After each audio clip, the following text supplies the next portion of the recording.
여러분 모두 하늘 복 많이 받으시기 바랍니다. 자카르타 팔렘방에서 아시안 게임이 열립니다. 아시안 게임이 열리고 있지만 사람들의 시선은 아시안 게임보다는 손흥민 선수에게 많이 가 있는 것을 느끼게 됩니다. 그 이유는 손흥민 선수가 이번 아시안 게임에서 금메달을 따지 못하면은 2년 동안 국방의 의무를 다해야 된다고, 사람들은 아시안 게임보다는 손흥민이 병역 면제를 받을 수 있는 마지막 기회라고 거기에 초점이 가 있는 것 같습니다. 물론 그 마지막 기회를 받은 손흥민 선수도 경기에 임하는 자세는 이전의 경기들과는 사뭇 다르다고 할 수가 있을 것입니다. 많은 사람들이, 거의 대부분의 사람들이 마지막 기회라고 이렇게 부여받았을 때, 그 기회를 부여받은 사람들은 그 마지막에 어떻게 할 것인가, 이전의 삶과는 전혀 다른 삶을 살 것이라고 기대를 합니다. 최근 들어서 부고 소식을 많이 듣습니다. 그 부고를 들으면서 가서 이야기를 들어보면 그 마지막 때는 죽음을 당하는 사람들은 거의 대부분 어느 정도 인지를 하고 있는 것 같다는 생각을 해봅니다. 저희 어머님도 소천하시기 전에 한 일주일에서 열흘 상간에 저희 누나에게도 이제 그 마지막 때가 되었음을 이야기를 해주었습니다. 그래서 누나가 물어보니까 천국이 보이는 것을 경험을 했고, 또 저에게도 전화를 해서 촌에 집에 가서 몇 가지 준비해서 올라오라고 하는 그 이야기를 하는 것을 들으면서 처음에는 뭐 그럴까 생각을 하기도 했지만은 나중에 결과를 지켜보니까 어느 정도 마지막 기회를 부여받은 사람들, 마지막이라고 생각하는 사람들은 그 마지막 때를 어느 정도 알 수 있지 않을까 하는 생각을 해 보았습니다. 그저께도 김포의 친구 장모님이 돌아가셔가지고 장례식장에 갔었는데, 친구 집안은 평소에 신앙생활 하는 사람들이 한 사람도 없습니다. 근데 가자마자 놀랐던 것은 가자마자 예배를 드리고 있는 모습을 보게 되었습니다. 나중에 알게 된 것은 친구 장모님이 폐암 말기였는데 더 이상 손을 쓸 수가 없었고, 병원에서도 어떻게 손을 쓸 수가 없었는데 집에 가서 가족들하고 좋은 거 먹고 좋은 생각하고 그렇게 지내라고 하는 이야기를 1년 전에 들었습니다. 그렇게 하고는 가족들과 지내는 동안에 이제 몸이 급격하게 나빠져서 요양병원에 입원을 하게 되었습니다. 요양병원에 9일 정도 입원을 하셨는데, 그 9일 동안에 목사님 한 분과 집사님, 알고 보니까 그 큰딸인가 신앙생활을 했던 것 같습니다. 그래서 요청을 했는지 목사님과 여집사님이 와서 찬송을 불러주고 복음을 제시하고 그런 가운데 병상에서 세례까지 받았다고 하였습니다. 그리고 마지막 임종할 때도 목사님 오셔서 찬송을 부르고 성도들이 함께 찬송을 부르고 하는 그 순간에 또 편안하게, 아무런 고통 없이 편안하게 숨을 거두었다고 하는 이야기를 듣게 되었습니다. 그러면서 들려주는 이야기가 그 마지막에 자기 막내딸, 그러니까 우리 친구 와이프인데 그 막내딸에게 문병을 놨길래 다른 애들은 다 가고 니는 가지 말고 좀 기다리라고, 뭔가 그분들이 이렇게 느끼는 게 있는 것 같습니다. 이러한 것들을 보면서 우리가 마지막 때를 어떻게 보내는가가 굉장히 중요하다라고 하는 것을 느끼게 되었습니다. 여러분들이 마지막을 생각하지 않고 사는 경우가 많이 있습니다. 우리는 오늘 자면 내일 당연히 일어날 것이라고 생각하는데 오늘 자고 내일 일어나지 못하는 분들이 지구상에는 많이 있습니다. 그렇지만 우리는 살아갈 때 오늘이 마지막이라고 생각하는 삶을 사는 사람들은 많지는 않는 것 같습니다. 만약에 오늘이 마지막인 것처럼 산다면은 우리의 삶은 이전보다도 훨씬 더 나은 삶을 살 수 있지 않을까 이런 생각을 해봅니다. 그런 점에서 야고보도 그런 것들을 깨닫고 이 야고보가 편지를 하였던 성도들에게 마지막으로 권면하는 내용이 야고보서 5장 말씀입니다. 그 가운데 하나는 경고의 메시지고 하나는 권고의 메시지입니다. 야고보가 경고하고 있는 메시지는 누구에게 경고를 하였을까요? 당시 부자들에게 경고를 하였습니다.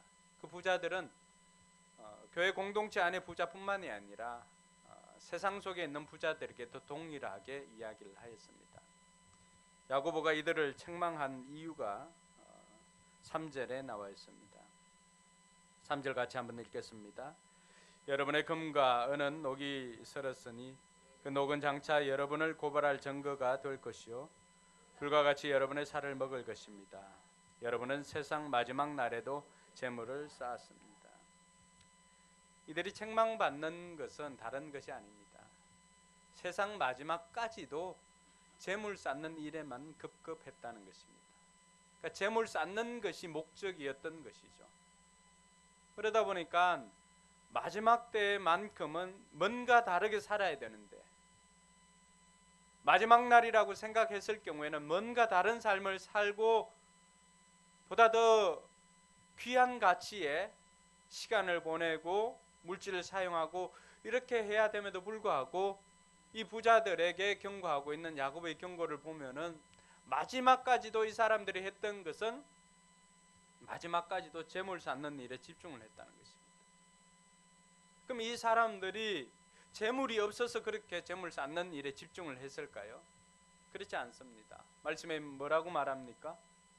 여러분이 가지고 있는 뭐가 금과 은이 녹이 슬었고 옷이 삭았고 이런 표현을 씁니다. 금과 은이 녹이 슬었다라고 하는 것은 어떤 의미가 있습니까? 하나님께서 주신 그 부유함과 물질을 사람들을 위해서 나누어 사용하지 않고 이 부자의 목적은 온전히 곳간에 또 돈궤에 금과 은이 쌓이는 그 재물을 쌓는 것만이 목적이었기 때문에 마지막 날이 되었음에도 불구하고 뭔가 의미 있는 삶을 살지 못하고 그렇게 허송세월하였고 기회를 놓쳤기 때문에 야고보 사도는 그에게 책망을 하고 있는 것입니다. 사랑하는 성도 여러분, 오늘 이 시간 야고보 사도가 이 자리에 우리 가운데 왔다면 우리에게는 뭐라고 말할 것 같습니까? 우리 중에는 많은 분들이 안심하는 것 같아요. 나는 부자가 아닌데 부자가 될 여러분들에게도 말하는 것입니다.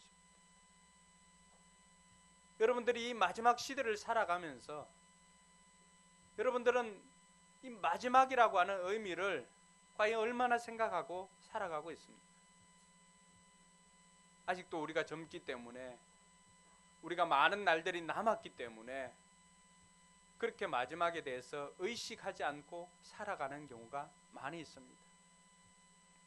우리의 날이 그렇게 많이 남아있다 할지라도 어쨌든 저와 여러분들이 살아가고 있는 이 시대는 마지막 중에서도 마지막을 살아가고 있는 것 같습니다. 왜냐하면 성경에 나오고 있는 마지막 시대에 나타날 징조들 가운데 많은 부분들이 오늘 저와 여러분들이 살아가고 있는 이 시대에 나타나고 있기 때문에 그렇습니다. 자, 그렇다면 성경이 우리에게 이 부자들에게 경고하는 재물에 대한 경고, 그럼 성경은 돈에 대해서 어떻게 생각하는 것인가 우리가 알 필요가 있습니다.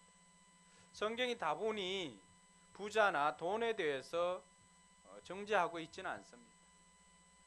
부자가 죄는 아닙니다. 가난한 것도 죄는 아닙니다.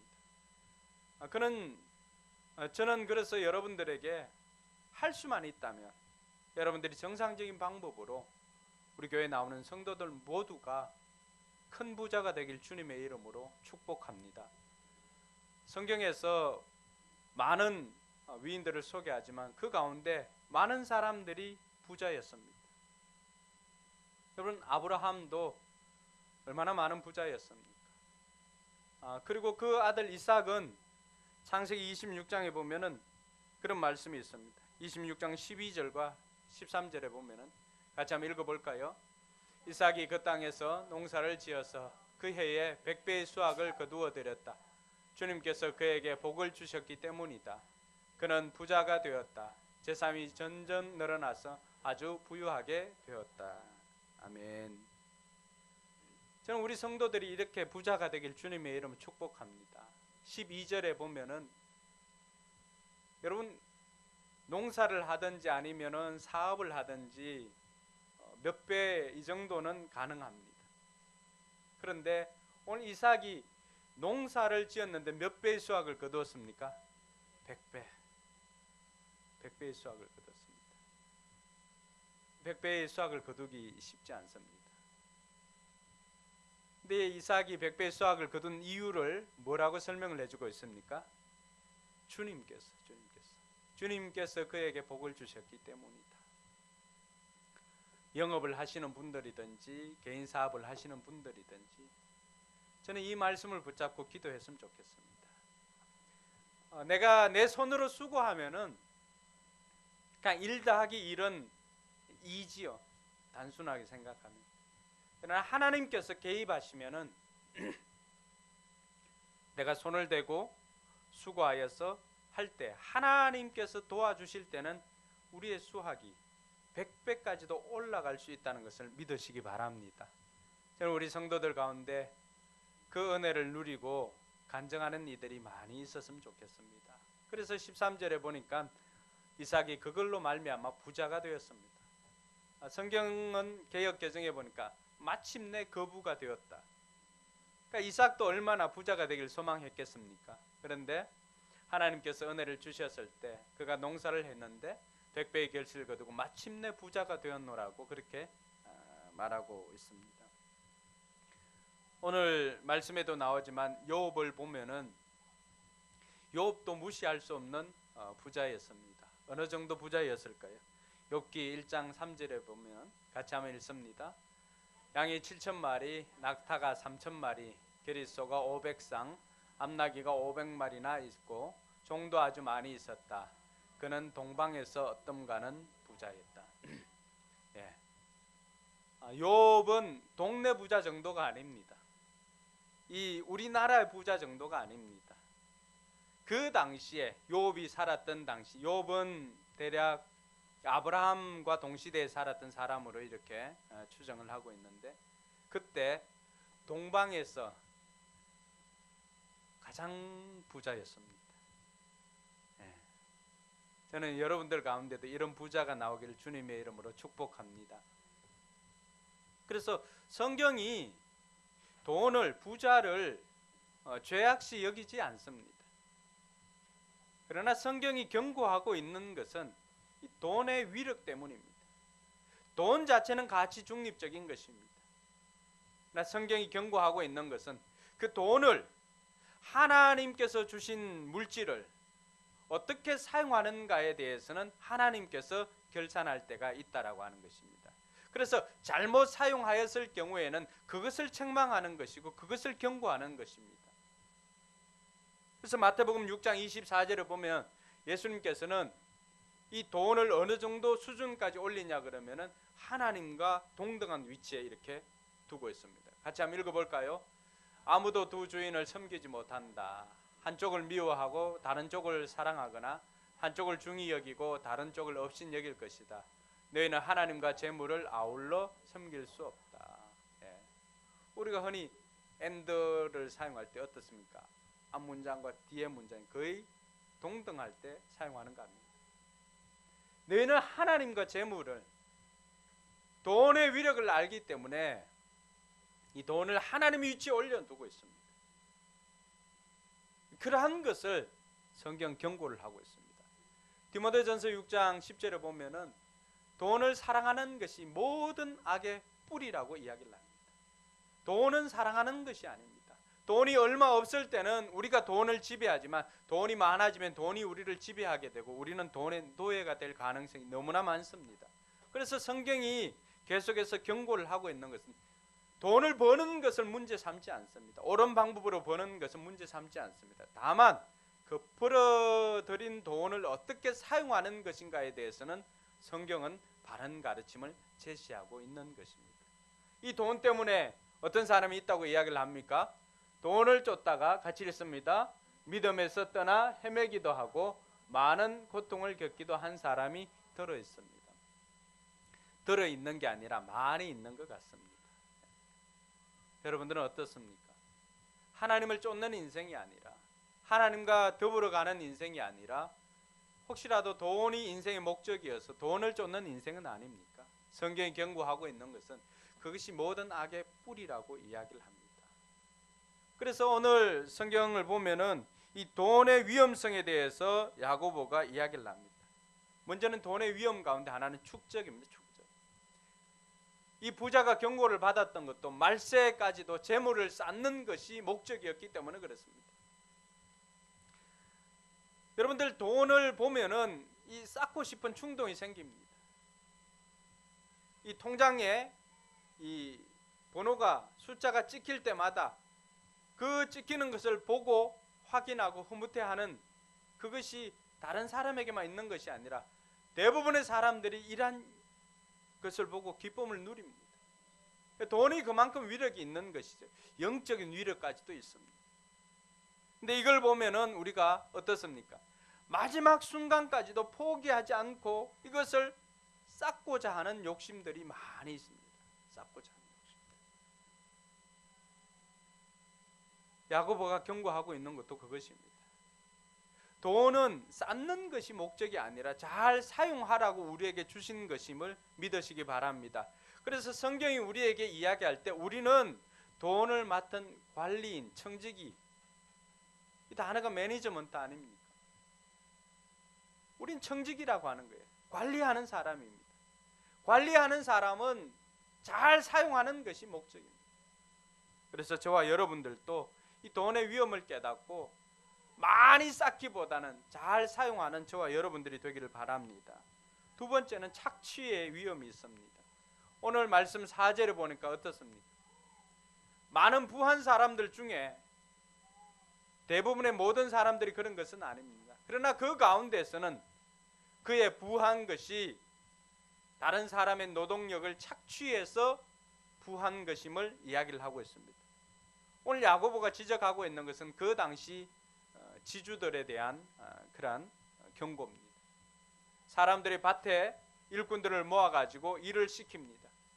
그리고는 그 사람들은 하루 벌어서 하루 사는 사람들인데 그 사람들에게 일당을 바로 주질 않습니다. 그러니까 어떻게 합니까? 가로챈 품삯이 소리를 지르고 있다라고 표현을 하고 있습니다. 우리가 정당하게 벌어들이는 것은 문제가 되지 않습니다. 그러나 그 가운데서는 다른 사람에게 가야 될 것, 부당하게 우리가 착취해서 벌어들인다면 그건 역시도 돈이 우리에게 주는 유혹이고 위력이라고 할 수가 있습니다. 셋째는 사치입니다. 사치. 돈이 있으면 어떻습니까? 일단은 사고 보는 것입니다. 반석이는 반석이 친구로부터 매주마다 한 통의 문자를 받습니다. 반석아, 타고 싶은 차 있으면 골라라. 매주 그 친구는 로또를 하나씩 산다고 합니다.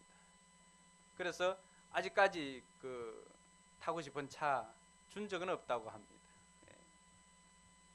사람들마다 그러한 마음들이 있습니다. 돈을 가지고 있으면은 오늘 5절에 봐도 그렇습니다. 사치하고 방종하고 하는 것들이 돈을 가진 사람들이 하는 것입니다. 돈을 가지고 하는 것이 무엇입니까? 사치와 쾌락을 누립니다. 그러다 보니까 정작 사용해야 할 곳에 사용하지 못하고 자기 개인의 쾌락을 위해서만 사용하는 것을 볼 수가 있습니다. 돈이 있는 사람들이 사용하는 그 용도나 그러한 것들은 우리가 생각하는 것 이상으로 그 사람들이 사용하는 용도가 다르다는 것을 알 수가 있습니다. 허영과 만족을 채우기 위해서 물건을 구입합니다.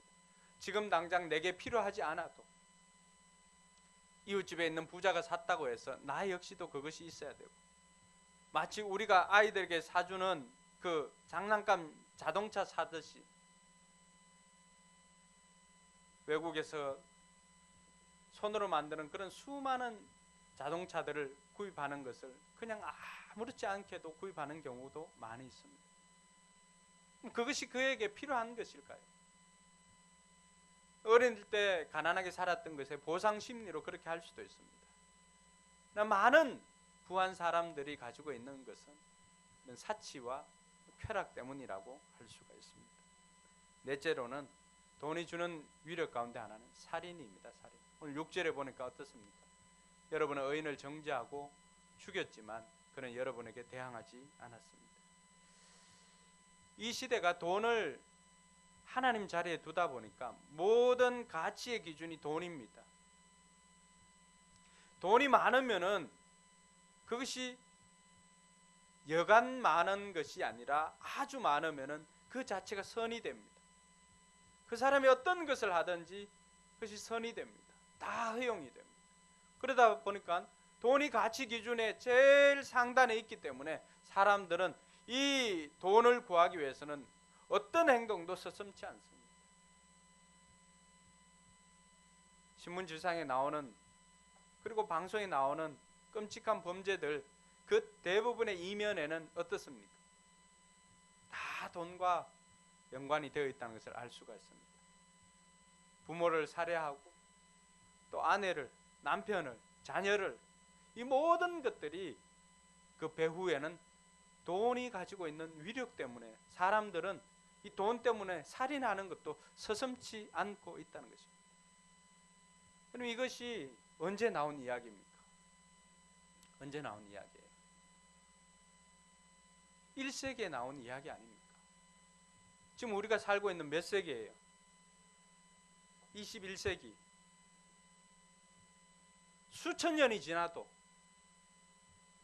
이러한 가치관들은 바뀌지 않았다는 거예요. 그럼 우리 후대에 살아가는 우리 자녀들은 어떨까요?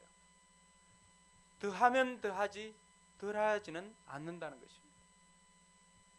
그러므로 저와 여러분들이 해야 될 것은 돈이 우리를 지배하기 전에 우리가 돈을 잘 사용하는 방법을 배우는 것이 우선이다라고 하는 것을 알 수가 있습니다. 돈이 없을 때는 우리는 많은 꿈을 꿉니다. 반석이 친구처럼 반석이한테 원하는 차도 사주고 싶고, 저희 외삼촌 로또 되기만 하면은 교회를 사준다고, 교회를 지어준다고 어느 옛날부터 공언을 했지만은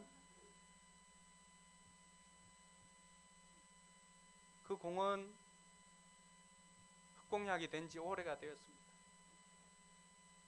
없을 때는 이것저것 다 해준다고 할 수가 있습니다. 우리도 마찬가지입니다. 없을 때는 내게 돈이 생기면은 먼저 집을 사고 차를 바꾸고 부모님 집을 바꿔주고 또 뭐 형제들한테 뭐 몇 억씩 몇 천만 원씩 주고 다 이렇게 합니다. 근데 막상 돈이 생기면은 그렇게 사용하지 않습니다. 막상 돈이 안 생겨봤지요. 네, 그래서 그럴 수도 있습니다만은 이게 돈의 위력입니다. 막상 돈이 생기면 내가 돈이 없을 때 생각했던 그 많은 것들을 쉽게 결정하거나 하지 못합니다. 그것이 돈이 주는 위력입니다.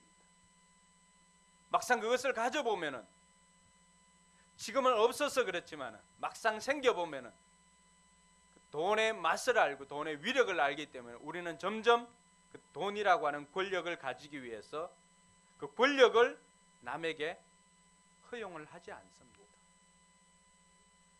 신자나 비신자나 그것은 크게 다르지 않습니다. 그래서 저와 여러분들이 우리가 생각해야 하는 것은 우리가 별로 없을 때부터 우리는 이 돈에 대해서 잘 사용하는 저와 여러분들이 되기를 바랍니다. 재물에 대해서 마지막 때 그럼 어떻게 사용해야 되는가? 첫 번째는 나누며 살 수 있기를 바랍니다. 할렐루야. 고린도후서 9장 8절과 9절에 보면은 같이 한번 읽어볼까요? 하나님께서는 여러분에게 온갖 은혜가 넘치게 하실 수 있습니다. 그러므로 여러분은 모든 일에 언제나 쓸 것을 넉넉하게 가지게 되어서 온갖 선한 일을 얼마든지 할 수 있습니다. 이것은 성경에 기록된 바 그가 가난한 사람들에게 아낌없이 뿌려 주었으 그의 의가 영원히 있다 한 것과 같습니다. 여러분, 우리가 많이 가지고 있을 때 나누는 것은 쉽지만은 없을 때 나누지 않는 사람은 있어도 나누지 않습니다. 근데 없을 때부터 나눈 사람은 있어도 나누게 됩니다. 저는 우리 성도들이 여러분들에게 하나님께서 부유함을 주시기를 원하고 그 주신 부유함을 이웃들을 위해서, 공익을 위해서도 사용하는 그런 은혜가 있기를 주님의 이름 축원합니다. 둘째로 우리가 살펴볼 것은 가치 있는 일에 사용하는 것입니다. 오늘 부자가 책망받은 것도 마지막 때가 되었지만 나누거나 가치 있는 것에 사용하지 않고 끝까지 재물을 모으는 데만 집중하다 보니까 그 모으는 것이 그에게는 목적이죠. 저와 여러분들이 부자가 되고자 하는 그 목적에는 하나님께서 내가 너한테 그렇게 부자가 되게 해주면은 너 뭐 하려고 그렇게 하느냐라고 했을 때 그에 대한 답이 있어야 됩니다. 그 답이 하나님 보시기에 합당하면 하나님께서 우리에게 부를 주실 줄로 믿습니다. 그러나 그것이 합당하지 않으면, 그것이 단순히 개인의 쾌락이나 사치를 위한 것이라면, 그것 주어서 하나님께서 하나님의 자녀가 망치는 일이라고 한다면은 어떻게 줄 수가 있겠습니까? 여러분들의 자녀들이 있지만은 자녀들에게 용돈을 주기 시작할 때부터 그 자녀들이 용돈을 잘 사용한다면은 우리는 얼마든지 그 용돈을 줄 수가 있습니다. 근데 용돈을 줬는데 늘 한다는 것이 뭡니까? PC방에 가서 다 쓰고, 또 아니면은 온갖 불량식품 한 대 쓰고, 또 나쁜 거 구입하는 데 사용하고, 이렇게 하면은 여러분 용돈 주고 싶은 마음이 생기겠습니까? 용돈 주면 줄수록 어떻게 됩니까? 여러분들이 주는 용돈으로 여러분들의 자녀들이 술 마시고 담배 피우고 한다면은 그 용돈을 주고 싶은 마음이 생기겠습니까? 주면 줄수록 이 아이는 어떻게 됩니까? 더 나빠지는 거 아닙니까? 하나님도 마찬가지입니다. 우리에게 물질을 주면 줄수록 제대로 사용하고 한다면은 얼마든지 물질을 줄 수가 있습니다. 넉넉히 줄 수 있는 분이라고 했습니다. 근데 우리가 그 물질을 제대로 사용하지 못하면 어떨까요? 주면 줄수록 우리가 패가 망신당하는 일들만 한다고 한다면은 하나님께서 우리에게 물질을 주겠습니까? 그래서 이 물질을 잘 사용할 수 있는 것을 하나님 앞에 우리가 내가 물질을 주면 이렇게 잘 사용합니다라고 하는 것을 평소의 삶을 통해서 보여주는 것입니다. 그게 뭘까요? 가치 있는 일에 투자를 하는 것입니다. 할렐루야. 그래서 디모데전서 6장 10절에서 17절에서 19절에 보면은 같이 한번 읽어볼까요? 그들은 이 세상의 부자들에게 명령하여 교만해지지도 말고 덧없는 재물에 소망을 두지도 말고 오직 우리에게 모든 것을 풍성히 주셔서 즐기게 하시는 하나님께 소망을 두라고 하십시오. 또 선을 행하고 좋은 일을 많이 하고 아낌없이 베풀고 즐겨 나누어 주라고 하십시오. 그렇게 하여 앞날을 위하여 든든한 기초를 스스로 쌓아서 참된 생명을 얻으라고 하십시오. 아멘. 18절에 보면은 저는 우리 성도들이 이런 삶을 살았으면 좋겠습니다. 하나님께서 여러분들에게 물질을 주시면은 헛된 재물에 소망을 두지 않고 17절에 있는 것처럼 하나님께 소망을 두고 덧없는 재물에 소망을 두는 것이 아니라 그 덧없는 재물은 우리 생이 다하는 마지막 때 우리에게 아무런 유익을 줄 수가 없습니다. 물론 그 재물이 많으면은 우리의 생이 며칠이나 좀 더 몇 달이나 이렇게 연장을 할 수는 있겠지만 그것도 기한이 다 되면은 재물도 소용없을 때가 있습니다. 그럴 때 우리가 그 마지막에 재물보다 더 소중한 것에 투자를 하였다면 우리는 갈 곳이 있습니다. 할렐루야. 우리 이 땅에 투자하는 것보다 하나님 나라에 투자할 수 있기를 주님의 이름으로 축원합니다. 영원한 것의 가치를 깨닫고 그것에 투자를 하는 것이 하나님께서 우리에게 주시는 지혜임을 믿으시기 바랍니다. 선한 일을 할 수 있기를 바랍니다. 선한 사업에 부하고 나누어 주기를 좋아하고 동정하는 자가 되면은 그 모든 것들이 장래에 다 자기에게 유익이 되더라고 하는 것입니다. 우리는 어떻게 보면 이 땅은 나그네 인생입니다.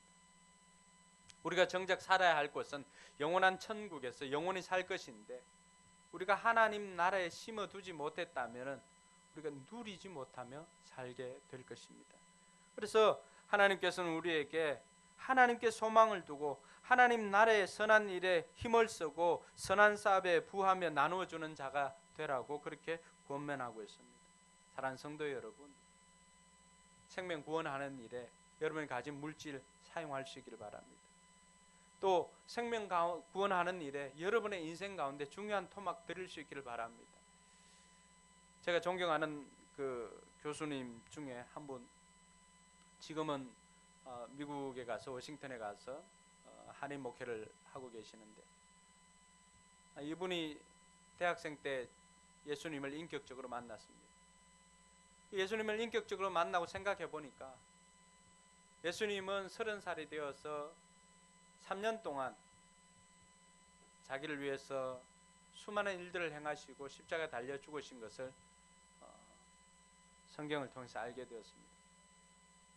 우리 자기는 그 인생 가운데 예수님처럼 그렇게 다 살지는 못한다 할지라도 자기 인생 가운데 3년만큼은 떼어서 하나님 나라를 위해서 헌신하며 살아야 되겠다는 생각을 하고 젊을 때부터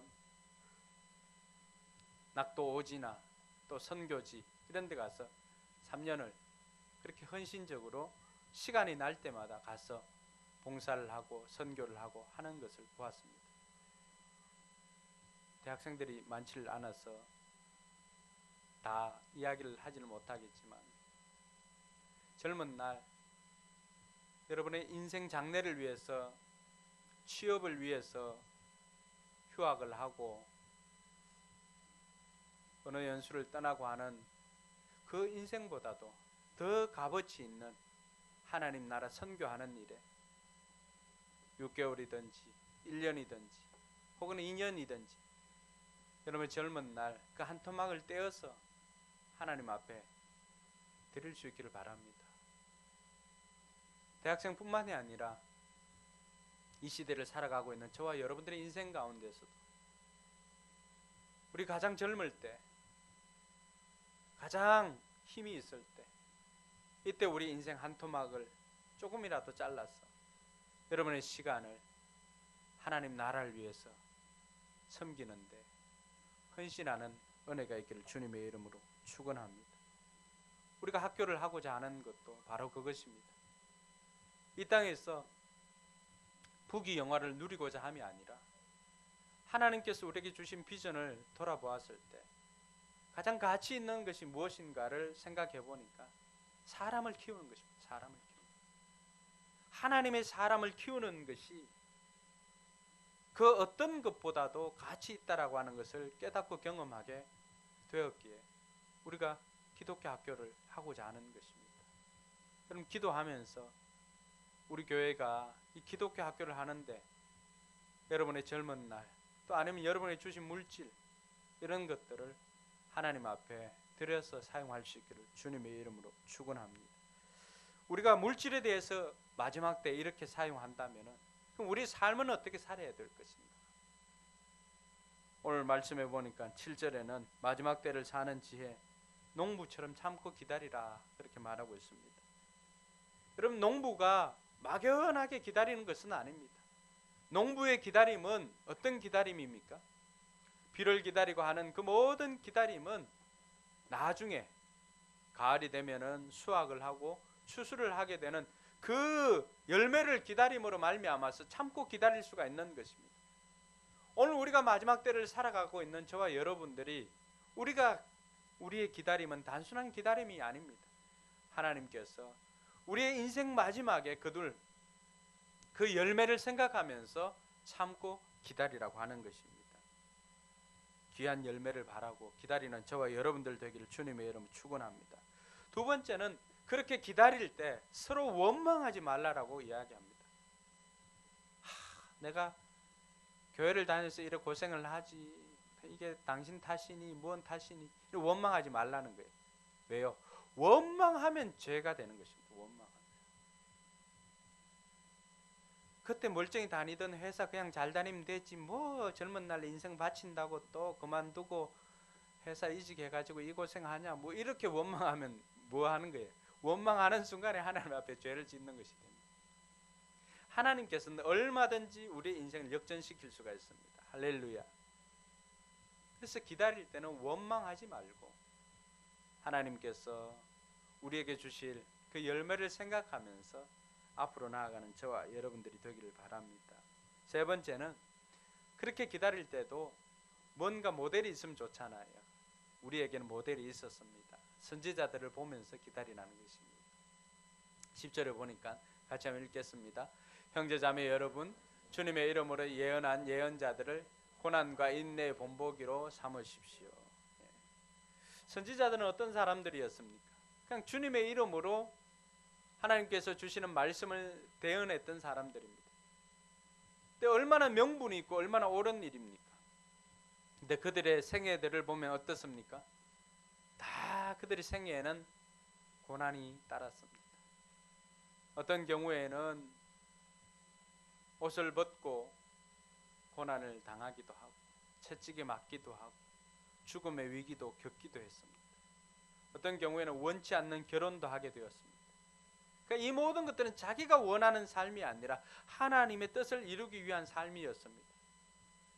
그럼에도 불구하고 이들은 고난이 있음에도 불구하고 그 일을 기꺼이 행했던 사람들입니다. 그리고 그 일을 하면서 기쁨을 누렸던 사람들입니다.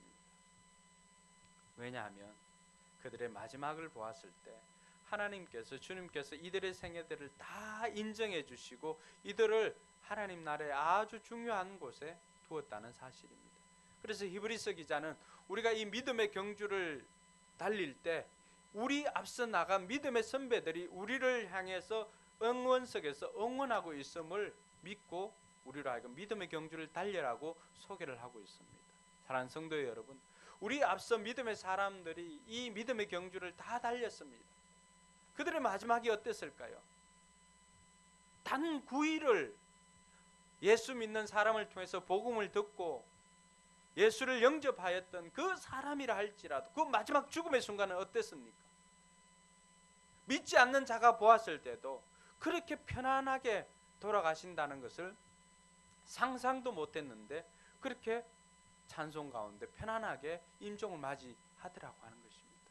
단 9일을 믿어도 단 9일을 믿었겠습니까? 단 며칠을 믿어도 하나님께서는 그 마지막을 이렇게 복되게 하신다면 일평생 주님을 위해서 헌신하고 살아가는 여러분들에게 하나님께서 큰 복 주시지 않겠습니까?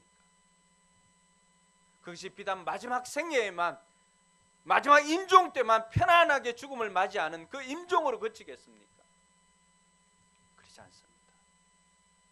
마태복음에 보면 주님께서는 우리에게 우리가 주님을 위해서 헌신하며 살아갈 때 이 땅에서 고난은 받겠지만은 자녀들의 복도 있고 또 전토의 복도, 밭과 땅의 복도 100배나 있을 것이라고 우리에게 소개를 해주고 있습니다.